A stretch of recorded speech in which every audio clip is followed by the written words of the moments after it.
Hello, नमस्कार, आदाब, सत श्री अकाल और सलाम अलैकुम। मैं हूं मोहम्मद अहमद काज़मी, लेकर आया हूं आपका पसंदीदा कार्यक्रम नज़र दुनिया पर। आज आप सभी लोग ईरान की तरफ से अमेरिका की इराक़ पर 2 छावनियों पर किए गए जवाबी हमलों की खबर का इंतज़ार कर रहे होंगे। मैं भी वही खबर लेकर आपके सामने हाजिर हुआ हूं, लेकिन आगे बढ़ने से पहले अमेरिका के राष्ट्रपति की इस हमले वाली रात कैसी गुजरी वो बताना ज़रूरी समझता हूँ।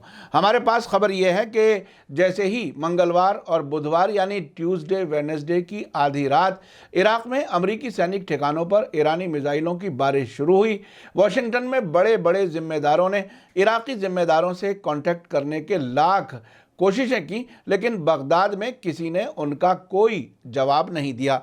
ऐसा तो होना ही था, क्योंकि अब ईरान और इराक़ अमेरिका के खिलाफ बिल्कुल एक साथ खड़े हैं। उधर अमेरिकी हेलीकॉप्टर अल असद और अरबिल सैनिक अड्डों से जख्मी सैनिकों को उठाते हुए देखे गए। अब तक मिली खबरों के मुताबिक 80 लोग मारे गए हैं, लेकिन अभी अमेरिका ने इस खबर को कंफर्म नहीं किया है। खबर में आगे बढ़ने से पहले आपसे गुजारिश है कि अगर आप YouTube पर देख रहे हैं तो सब्सक्राइब कर लें और घंटी दबाना ना भूलें, और अगर फेसबुक पर देख रहे हैं तो हमारा पेज फॉलो कर लें और लाइक ज़रूर करें, ताकि आपको हमारी हर एक वीडियो की खबर सही वक्त पर मिल सके। और अगर आपको हमारी खबर सच्ची और अच्छी लगे तो अपने व्हाट्सएप ग्रुप, फेसबुक, इंस्टाग्राम और ट्विटर अकाउंट पर ज़रूर शेयर करें, ताकि मीडिया स्टार वर्ल्ड की खबरें दूर तक पहुंच सकें। खबर यह है कि ईरान ने जिस तरह से जनरल कासिम सुलेमानी की हत्या का बदला लेने की धमकी दी थी, उसकी शुरुआत हो चुकी है। ईरान के पारस टुडे वेबसाइट ने सोर्सेज के हवाले से खबर दी है कि ईरान के बैलिस्टिक मिसाइलों के हमले में अमरीकी सैनिक गठबंधन के 80 सैनिकों के मारे जाने की खबर है। हालांकि हमले से होने वाले नुकसान का अभी अंदाज़ा लगाया जा रहा है। इस बीच इराक़ी फ़ौज ने एक बयान जारी करके कहा है कि ईरान के मिसाइल हमलों में इराक़ी सैनिकों को कोई नुकसान नहीं पहुंचा है। इस पर डोनाल्ड ट्रंप ने ट्वीट करके कहा है कि सब ठीक है। इराक़ में मौजूद 2 सैनिक ठिकानों पर ईरान से मिसाइलें लॉन्च की गई हैं। अब हमलों में होने वाले हताहतों और नुकसान का आकलन किया जा रहा है।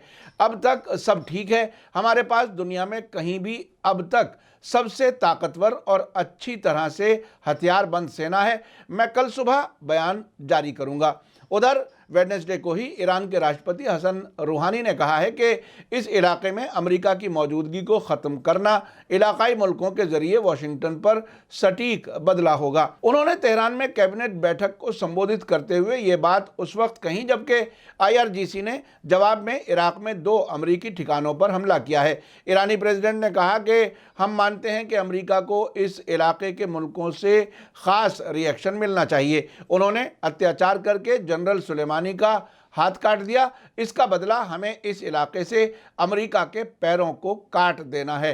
3 जनवरी को बगदाद में अमेरिकी ड्रोन हमले में इस्लामिक रेवोल्यूशनरी गार्ड कोर के कुद्स फोर्स के head general Qasem Soleimani, Iraq की अल हश्द शाबी फोर्स के deputy commander Abu Mahdi al Muhandis और उनके कई साथियों की मौत के बाद ईरान ने अमेरिका के खिलाफ जवाबी कार्रवाई का ऐलान किया था। उधर अमेरिका की डिफेंस मिनिस्ट्री यानी पेंटागन ने अमेरिकी सैनिकों पर ईरानी हमले को कंफर्म किया है और कहा है कि बगदाद में इराक़ी अफसरों से कांटेक्ट करने की कई बार कोशिश की गई, लेकिन इराक़ी अफसरों ने कोई जवाब नहीं दिया।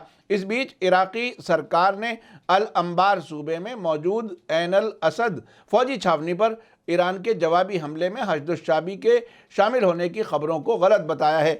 सीरिया की न्यूज़ एजेंसी साना का कहना है कि ईरान के मिसाइल हमलों के बाद अल असद फौजी छावनी से अमरीकी फ़ौजियों को भागते हुए देखा गया।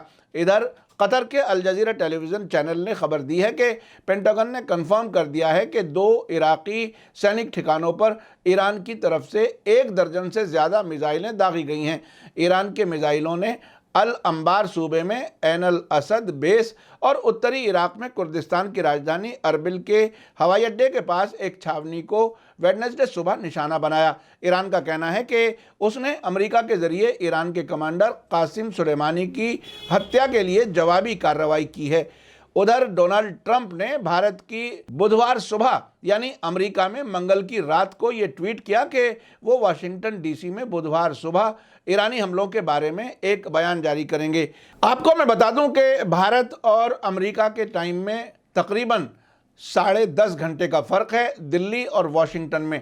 वैसे अमेरिका में 4 टाइम जोन हैं, यानी ईस्ट से वेस्ट तक 4 घंटे का फ़र्क है।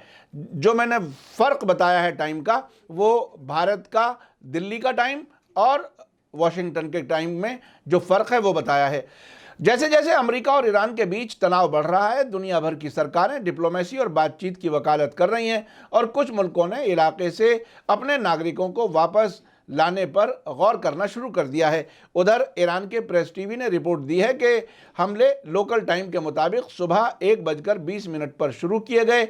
ये बिल्कुल वही वक्त चुना गया था जिस वक्त अमरीकी सेना ने फ्राइडे को ड्रोन हमले करके ईरान के कमांडर जनरल सुलेमानी और इराक के हशद शाबी के डिप्टी कमांडर अबू मेहदी अल मुहंदिस को बगदाद एयरपोर्ट के नज़दीक हमला करके हत्या की थी। ये ईरानी हमले जनरल सुलेमानी को उनके शहर करमान में दफनाने के कुछ देर पहले ही किए गए हैं। इस बीच ईरान के Islamic revolutionary guards core IRGC का कहना है कि बुधवार को अमरीकी ठिकानों पर हमलों के दौरान उसकी किसी भी मिसाइल को इंटरसेप्ट नहीं किया गया था।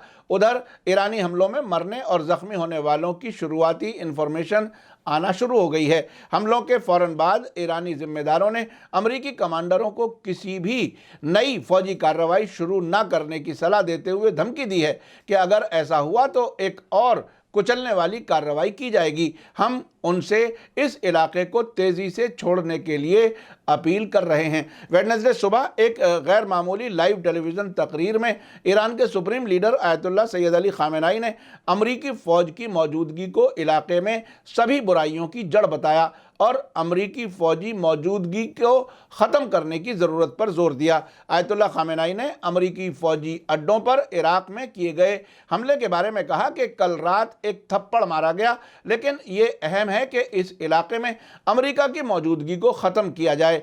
साथ ही वेडनेसडे को ही बोलते हुए ईरानी फ़ौज के प्रमुख मेजर जनरल मोहम्मद बाकरी ने अमरीकी फ़ौजों को इस इलाके से फ़ौरन वापस जाने के लिए कहा। उन्होंने कहा कि अब वक्त आ गया है कि अमेरिका के दुष्ट शासकों यानी रोग रूलर्स को अपने आतंकवादी फौजियों को इलाके से जल्दी वापस बुला लेना चाहिए।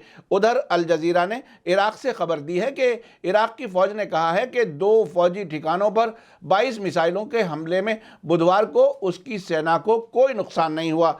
जारी बयान में कहा गया है कि इराक में 8 जनवरी 2020 की सुबह 1:45 और 2:45 के बीच 22 मिसाइलों के जरिए बमबारी की गई। 17 मिसाइलें ऐन अल असद एयरबेस पर गिरी, जिनमें 2 विस्फोट यानी एक्सप्लोड नहीं हुई और 5 अरबिल शहर पर अमेरिका के नेतृत्व वाले अलायंस के हेडक्वार्टर पर गिरी।